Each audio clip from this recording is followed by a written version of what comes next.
Isto em termos de mergulho com ar que nós fazemos não tem que significar que são profundidades muito grandes. Mas a verdade é que agora cada vez mais se respira com as chamadas misturas enriquecidas e esta possibilidade de desintoxicarmos com oxigênio é cada vez mais uma realidade em função da quantidade de oxigênio que a mistura tem. E basicamente a intoxicação caracteriza-se por convulsões e logo a seguir perda de consciência. Okay? Isto são fatores que podem potenciar esta intoxicação. Nós temos aqui uma mnemónica de alerta para a intoxicação com oxigênio. Portanto, sabemos que a mistura que nós estamos a respirar tem oxigênio e a profundidade que nós estamos, isto pode ocorrer. E se alguma destas, sozinhas ou em associação, acontecerem estes sintomas e sinais, deve ser interpretado como um potencial de intoxicação. Finalmente, vou falar do acidente de descompressão, vou perder um bocadinho mais de tempo, e começo por recordar a lei de Henry. A lei de Henry diz que a quantidade de gás que se vai dissolver no líquido é diretamente proporcional à pressão que está submetido. Como vocês veem ali naquele quadro do lado direito, ou não vem, está cortado, a cinzento temos um pulmão, uma atmosfera, que é aquilo que está sempre a passar, e a uma atmosfera nós conseguimos dissolver mais ou menos 3 milímetros de ar nos tecidos, digamos. Se aumentarmos para o dobro de profundidade, significa que for para 10 metros de profundidade, vamos, durante algum tempo, dissolver mais gás nos tecidos, até atingir um ponto de saturação, quando há à volta dos 3 mililitros. Claro que estes tecidos, a saturação destes tecidos depende do tecido que nós estamos a considerar, do tempo, etc.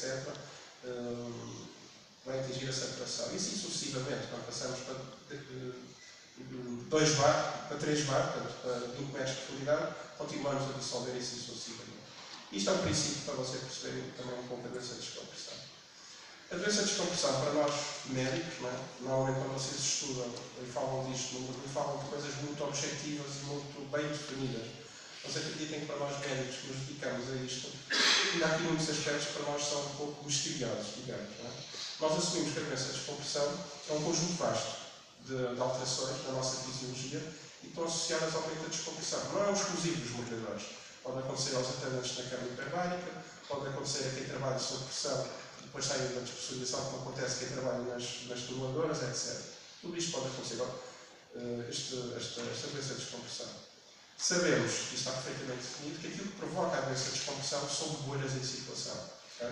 Estejam elas estacionadas, isto é, presas em alguns tecidos, ou estejam algumas delas em circulação. Isto é um pouco de história da doença de descompressão.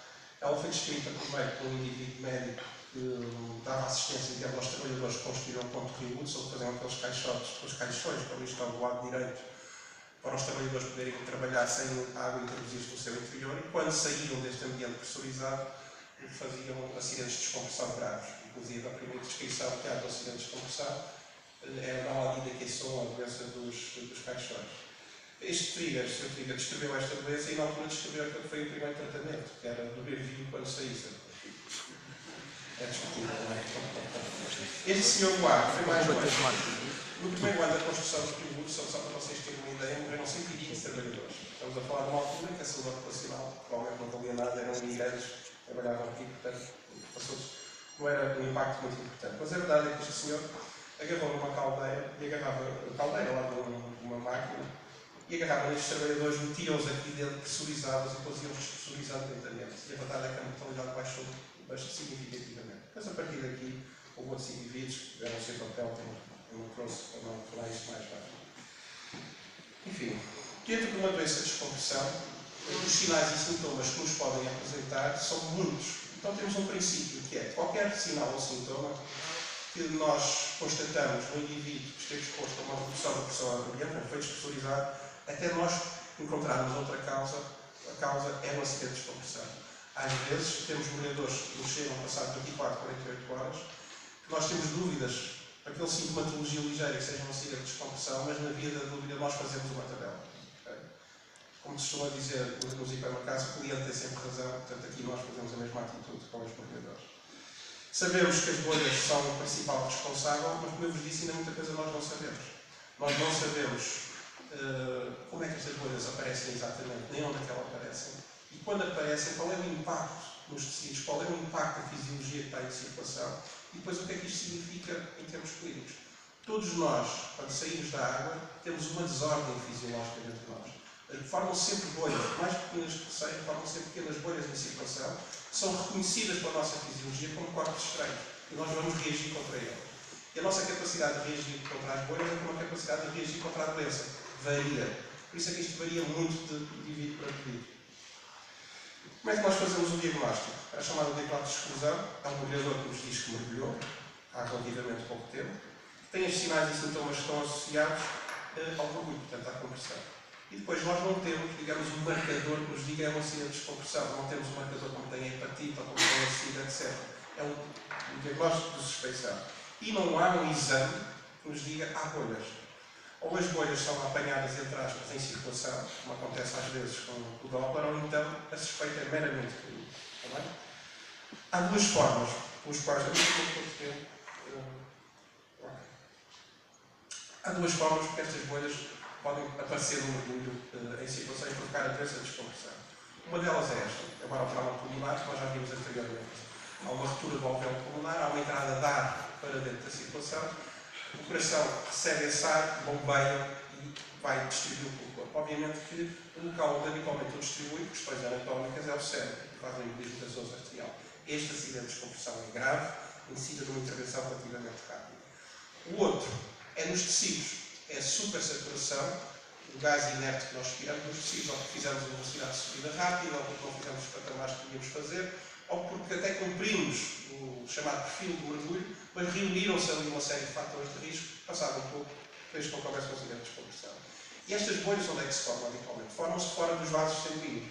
Ali do lado direito temos um corte do capilar, aquelas bolinhas azuis são as bolhas no local onde elas se formam, fora dos vasos sanguíneos habitualmente. Depois entram na circulação através das células endoteliais, daqueles gapos endoteliais, por um fenómeno que se chama transbolismo, portanto, transportam-se lá para dentro. Quando estão em circulação, vão coalescer umas com as outras, vão aumentar o volume da bolha e vão depois bloquear a circulação. E ao bloquear a circulação, o que está para a frente fica isquémico, o que está para trás fica em espasmo, fica tenso, digamos. E as bolhas, como não encravam logo, vão lesando as paredes dos vasos sanguíneos, vão fazendo pequenos fenómenos hemorrágicos que, quando encravam, a estase que se faz a montante faz com que o sangue saia dos pequenos vasos e crie fenómenos hemorrágicos. Mas esta bolha que nós temos em circulação é danada. Ela foge, como eu vos disse, se temos esta bolha em circulação, para nós é como se fosse uma bactéria, um fungo, o que quer que seja. Está ali um corpo estranho, podem ser milhares, e nós temos que reagir contra ele. E para isso nós temos um bocadinho de defesa no nosso corpo.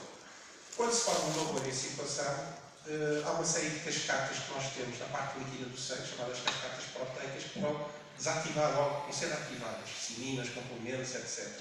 Há uma série de proteínas que estão em circulação que vão fazer uma pele à volta da bolha. Estamos a falar de fibrinogénio, gamma-globulinas, enfim, uma série de proteínas que se vão ali envolver a bolha e vão aumentar a espessura da bolha.